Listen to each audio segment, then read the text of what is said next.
Shalom, salam sejahtera bagi kita semua. Kembali lagi bersama dengan saya, Pastor Willy Pontonuwu, ingin menyampaikan satu nubuatan atau pernyataan Tuhan untuk Indonesia yang diberikan kepada saya pada bulan Januari.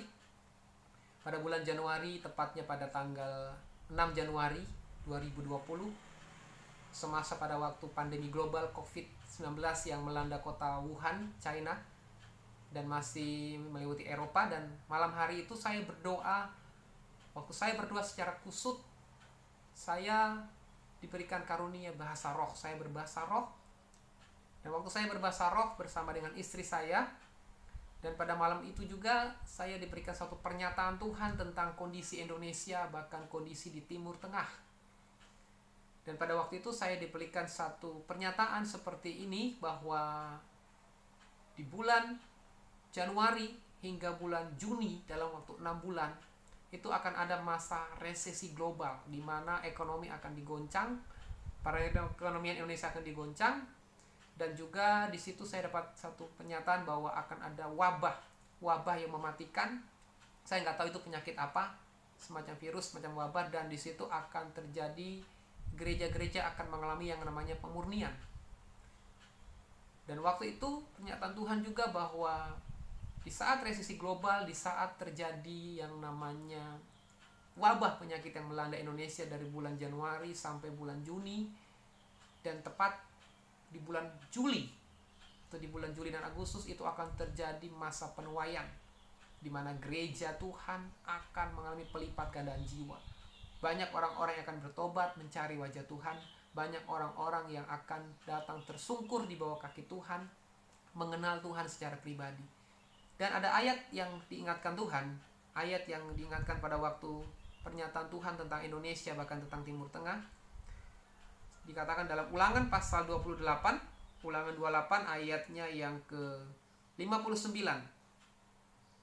Mengatakan, maka Tuhan akan menimpakan pukulan-pukulan yang ajaib kepadamu dan kepada keturunanmu, yakni pukulan-pukulan yang keras lagi lama, dan penyakit-penyakit yang jahat lagi lama. 60. Ia akan mendatangkan pula segala wabah Mesir yang kau takuti. Yang kau takuti itu kepadamu, sehingga semuanya itu melekat padamu. Jadi ternyata saudara, dalam satu pernyataan itu bukan hanya Indonesia yang kena saudara, tetapi bagian Timur Tengah, termasuk Iran, termasuk beberapa tempat-tempat. Itu sebelum wabah COVID-19 terjadi, saya dapat pernyataan seperti itu. Dan saya pernah menyampaikan di beberapa gereja pada waktu saya menyampaikan firman Tuhan. Dan benar saudara, ternyata di Timur Tengah akhirnya kena seperti Iran, Arab Saudi, dan beberapa tempat-tempat pun. Bahkan bukan hanya Timur Tengah saudara, ternyata Eropa. Tetapi yang Tuhan sedang melakukan penghakiman atau sedang melakukan pernyataannya adalah di Timur Tengah, di mana Tuhan akan mendeklarasikan kebenarannya bahwa dialah satu-satunya Tuhan yang disembah, dialah satu-satunya kebenaran itu. Ini membuktikan bahwa Tuhan mengasihi saudara dan saya. Tuhan mengasihi, dan Tuhan biasanya memberikan pernyataan-pernyataan kepada hamba-hambanya. Dan itu juga disampaikan kepada pendeta Dr. Insinyur Niko, kepada seorang nabi profet Sadhu Sundar, ya, Sadhu Sundar di India, dan beberapa hamba-hamba Tuhan lain. Lalu juga saya diingatkan Tuhan di dalam Yeremia pasal 29. Yeremia 29 ayat 18 mengatakan, aku akan mengejar mereka dengan pedang, kelaparan, dan penyakit sampar.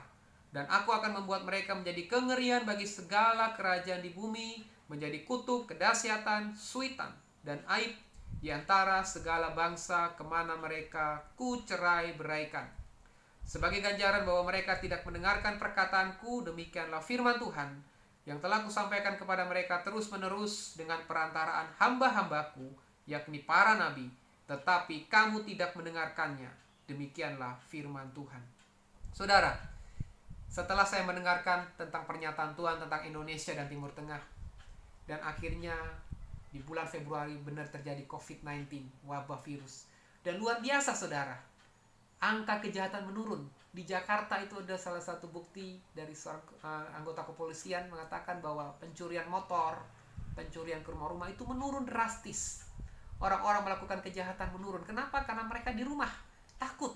Banyak orang mencari Tuhan. Di Italia, banyak orang menyembah, mengakui bertobat di hadapan Tuhan. Di Italia, di Spanyol, di Brasil, mereka mengagungkan nama Yesus. Mereka menyerukan nama Yesus, menangis. Bahkan ada yang bertobat. Banyak terjadi pemulihan. Saya percaya Indonesia juga adalah masa di mana Tuhan sedang memurnikan. Tahun 2020 adalah memang tahun resesi global. Resesi ekonomi akan mengalami penurunan. Tetapi ingat, di balik itu, ketika gereja dimurnikan, ketika gereja sedang direstorasi, akan terjadi lawatan Tuhan yang hebat. Dan satu pesan Tuhan lagi yang diingatkan, bahwa di tahun 2020 akan banyak jiwa-jiwa berduyun-duyun memenuhi gereja Tuhan. Dan saya percaya itu akan terjadi di tahun 2020 ini, di mana orang-orang yang dulunya tidak lagi bergereja akan datang bergereja, akan datang berduyun-duyun ke rumah Tuhan, menyembah Yesus Tuhan dan Juru Selamat. Biarlah nubuatan atau kesaksian saya tentang pernyataan Tuhan untuk Indonesia ini bisa menjadi berkat untuk kita semakin setia, semakin dekat kepada Tuhan Yesus Kristus. Sekian, Tuhan Yesus memberkati.